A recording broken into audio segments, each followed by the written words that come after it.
friends, and welcome to the Whitespark local update with me, Claire Carlisle. And with me, Darren Shaw. And today we're going to talk about what's been happening in local search over the last week, like we always do. So let's do it again. For a change, just to mix it up a little bit. I think you should go first, Darren. So the first thing I want to talk about is a incredible post from the incredible Miriam Ellis. She publishes all over the place. She is the most prolific local search writer in the world. She is published on Search Engine Land, and it's a very interesting topic to me.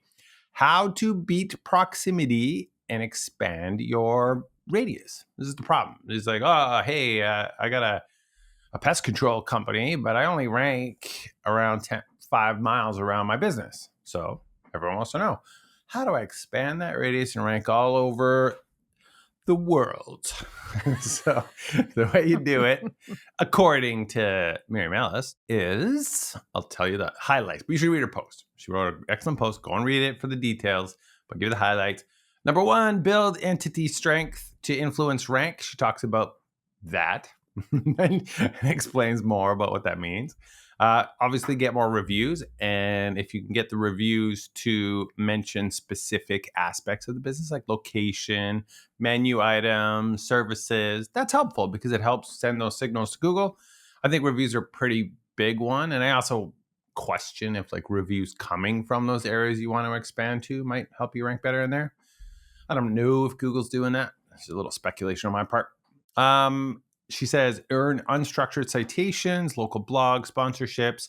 She does say schema markup will not help. So that's good to know. Schema markup. I'm struggling to find good uses for that. Localize website content. Obviously, mention those areas you want to rank in. And I like this one quite a bit. She gives a great example of this restaurant. They don't rank very wide for their own area or for like restaurant Los Angeles. I can't remember exactly what the example is. But now if you say Cubano sandwich, it's like boom, like green all over the whole damn state. And so what she talks about there is like you should lean into specializations. So you want to expand your radius, then doing that. And she uses like this incredible tool. The Whitespark local ranking grids, it looks so good in her article. I'm like, wow, just if you want to show how to expand radius, she really picked a great tool. It looks so good. Thanks for the shout out for the local ranking grids. So that's a great piece. Good job, Miriam, as always. Sounds like solid top tips.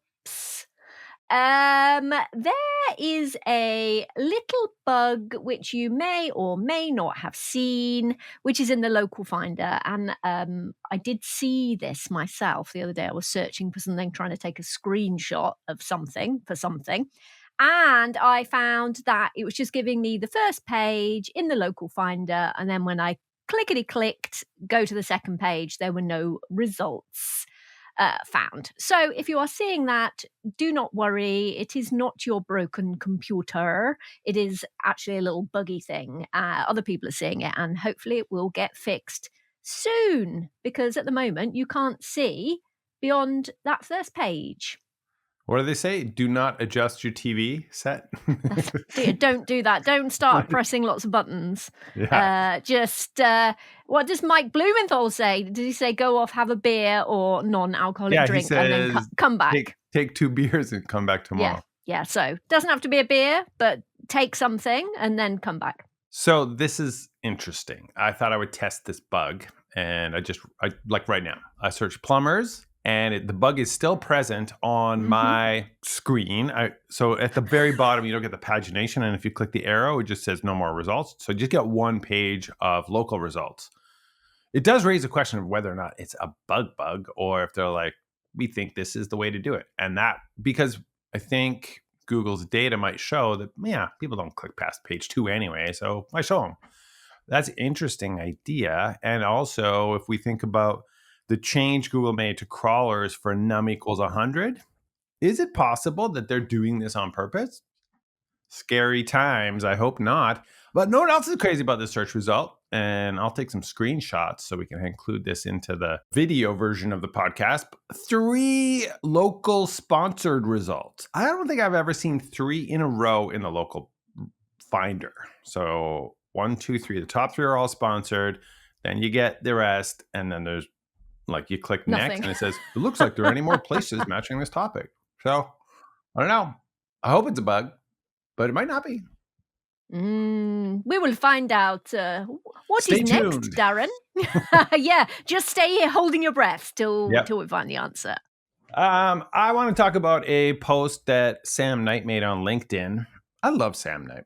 Yeah, I needed another T-shirt for my Sam Knight fan club, but he has written. So he's talking about reviews, and I've never seen this before. This usage of this, I've heard of this before. It's called the Ben Franklin effect. The Ben Franklin effect is Ben had a grumpy rival in his politics, and he was always criticizing him and putting him down. And then he was like, I know what I'll do. I'll ask him for a favor. Oh, can I borrow that very rare and exciting book you have in your library? Sent him a letter.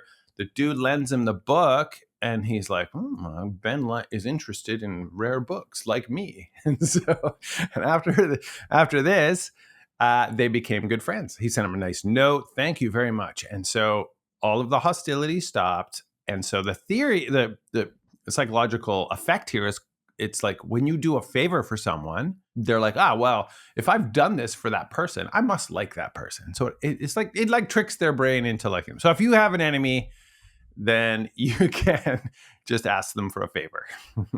But he applies this concept to reviews, and I think it's very interesting. So all those business owners that are like nervous or like, I don't want to ask for reviews, I feel awkward.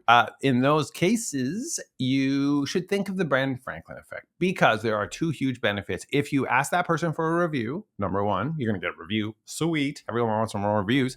And 2, you have now endeared that person to your business. They now like your business more. That's helpful. Don't you want that? So another benefit to asking for reviews, leverage the Ben Franklin effect. I love that he applied that concept to review requests. Anyways, good post. Check it out. Will do. Thank you, Sam. You are very nice.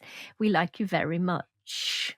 Yes, very nice. I don't know if it's just like super duper duper recent, but going on in the Google Business Profile community for a couple of months, I think I have seen a big uptick in merchants, in businesses that are losing their reviews, and they are reporting a much denigrated, is that a word? A much lesser review count than they had previously.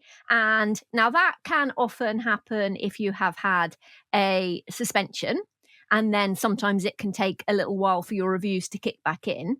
But these cases seem to be not necessarily to do with that. So there seem to be a lot of cases in the community. So it seems to be a known issue that is being worked on. So if you are experiencing that as a business, what you can do is go to the support form, where you type in the little box, type missing reviews, because that will generate the chip that says missing reviews. So you need to click that. So go ahead, fill that in, get Google support to give you a hand, ideally. And another thing that it does is, if you haven't, as part of your operating procedure and your processes for all of the clients that you work with or your own business, make sure that once a week or at least once a month, you are downloading all of the reviews for that business so you have a record. Because it is very sad if you lose reviews and then Google gets in touch and says, do you have proof that you had these reviews? And you don't have emails and you don't have screenshots. Actually, if you download, so lots of different things you can do this with, but obviously we have something very good within the tool set that, and I did that today. And the nice thing is that when you use local platform, you have to go in and you just say, send me all of my reviews, and it sends you the entire corpus. So you've got the text, you've got the review ID, you've got a little image of the person that left it, you've got when it was left, you've got what your response was when you left the response, but it's a really, really nice data set that you have got then, and you can do that once a week, once a month. But make sure that you do it, because you put all of this time and effort into leaving these reviews. And we've got this thing where people are able to change their names to make it anonymous. So who knows what's going to happen at the moment. So do it now. If you haven't downloaded your reviews, download them now. Make sure that you have a record and that you keep a record. That is the end of my little sermon about that. Yeah, it's only $1 a month to get signed up for the Whitespark local platform, and then you can download your reviews. And related, coming soon is our review management feature. So we're going to pull in all your Google reviews. I'll give you a nice interface. We're going to send you alerts when you get new reviews, let you reply in the software with a nice little pre-populated AI suggested reply to make it really easy for you to work through your reviews. And when we have that up and running, we'll also be like, hey, it looks like you lost some reviews. We'll send you an alert about that too. So that's coming very, very soon. And that is Very what the good. team is actively working on. Hooray! I hope it means that Google is getting better at filtering reviews. Because I know it's always like a double-edged sword, because sometimes then people are like, my real reviews got removed. But on the other hand, you're like, well, fake review problem, they're doing something about it. It's like Google's always in this tough place where they want to get rid of the spammy reviews, the fake ones, but there's always some collateral damage when they do that. Anyway, it's Claudia Tomina. Oh, Claudia, that's a surprise. I've never heard you talk about her before. She's a smart person. So she wrote a really clever thing. So in the local search ranking factors, everyone knows that setting your service areas is a stupid idea. Everyone, at least that contributes to local search ranking factors, knows that it doesn't impact ranking.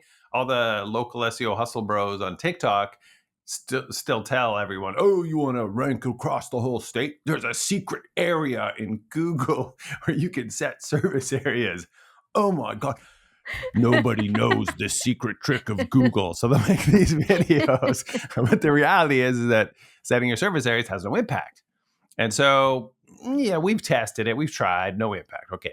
But Claudia, very, very smartly, she dug through the Google API leak and she found a thing about the service areas. It says, this proto represents the geographic area served by an establishment. And then in caps, warning, this proto is not meant to be used directly. That is the language from the API. What does that mean? Oh, it's not meant to be used for anything other than displaying the area, which is how we know it works. And so it is cool to see some kind of documentation from Google. You know, the leak was like showing a lot of stuff about how their algorithm works and how their whole system works. And so, warning, it's not meant to be used directly. And so it's like, yeah, it doesn't get used directly. So all you hustle bros, you can shut up now. So that's what Claudia had to say. Nice one, Claudia. Thank you. Keep on hustling. Lovely. Oh, let me see. Now, this is a thing. We knew about this. Again, lovely Lisa Landsman. The whole thingy thing with Google Posts, where adding a little bit of functionality in the NMX, if we'll call it that, this week, where when you are adding your post natively, you can schedule. And then the idea is that you can also then cross-post to other Google business profiles. So I was adding a Google post earlier and I checked it out. And yes, you can schedule. So yes, that is helpful. But the idea of cross-posting that, so I wanted to check whether or not, what would it allow me to cross-post to? So I did my post, and then basically it gave me the option to post to every single Google business profile, not just in that location group, but in that whole account. Yeah. So that was interesting. So, you know, there's 40 different or 50 Whoopsie. or however many. Oh yeah, this is actually a post for a business that is totally unrelated, is not a chain. And another thing is that if you are, as you should be, adding UTM tags to your Google posts so you can actually see traffic in your Google business profile, that's not very helpful because you will just be adding the same UTM that you added that is hopefully personalized for that other business. So, yeah, it's just one of those things that, yes, well, it's nice that they've added that functionality, but if you are actually using some sort of measurement implementation along the lines of UTM tags, it's not very helpful. Oh, that's interesting. Well, we're going to have to get your feedback on our latest designs for the Google Post scheduling functionality coming to the Whitespark local platform. It's funny to look at Google stuff sometimes because you're like, thank you for the new feature.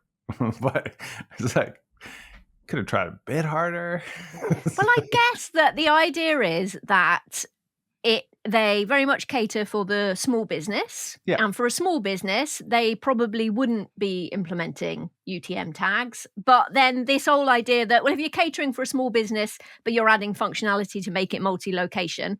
So I guess that they think that anyone that is enterprise or bigger would be using some sort of software. Anyway, yeah, it's just another example of thank you for that thing. I wish it works better. Well, I think we did it. We covered all of our links. I wanted to give a huge shout out to John, Junction 21 Chauffeur 51 on YouTube. He left a very nice comment. He said on YouTube, I just want to say a huge thank you to Darren Shaw, Claire Carlisle, and the Whitespark team. I've been following your guidance for over a year, and it's completely transformed our business. Junction 21 Chauffeurs has grown from just one local service area to 34 locations, with most ranking number one organically in traditional search. He says, your podcasts are not only brilliant, but genuinely business changing. Oh, that's nice. Thanks for your comment. And I'm so glad that we've been able to give you the information you need to have a very positive impact on your business. And if you also love our podcast, then please leave us a review on Apple Podcasts. That would be wonderful. Thank you very much. And before we go, Darren, we were talking about like what we like to think of one of the USPs of our podcast, especially for the people that watch it, is how wonderful our glasses are and that they match. Everyone loves our matching glasses. They love us so much. So what we thought that we'd put out there into the universe was, this isn't a sponsored podcast. This is all, it's just for fun. But easy peasy, if you're out there and you're looking for OMG, easy peasy, look at us. We are basically top level influencers, and we want to offer you the opportunity to sponsor us with as many easy peasies as we can possibly get hold of. So no if you know anyone, nothing. We just love your easy peasies. So if you've got any listeners, that know any easy peasy people, then feel free to reach out to them. Yeah, if you give us a whole whack of different glasses, we will match our glasses and wear a different style every podcast episode, and you will get to see your glasses on display because everyone loves that we have the same glasses. They think it's great. Yeah. And we love easy peasy. So anyway. Thanks, everybody. See you next week, and we love you. Bye. Au revoir.